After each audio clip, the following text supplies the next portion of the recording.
Are you looking to stay updated with your favorite topics on Twitter while using your PC? In this video, I will guide you on how to enable notifications for a specific topic on Twitter in just a few simple steps. Let's get started. Step 1. Open Twitter in your web browser. Step 2. Click on your profile picture located in the top right corner of the screen, and then select Settings and Privacy. Step 3. In the left-hand column, look for the Web Notifications option and click on it. Now let's move on to the next steps to customize your notification preferences further. Step 4.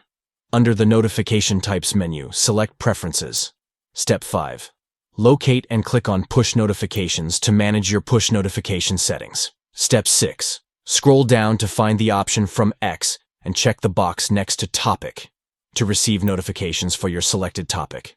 We are almost done. Let's complete the final steps to ensure your changes are saved. Step 7.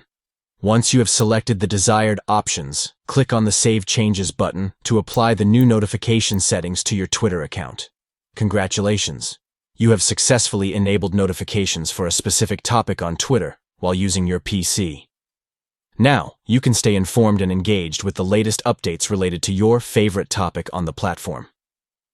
Thank you for watching, and don't forget to hit the like button if you found this tutorial helpful. See you in the next video.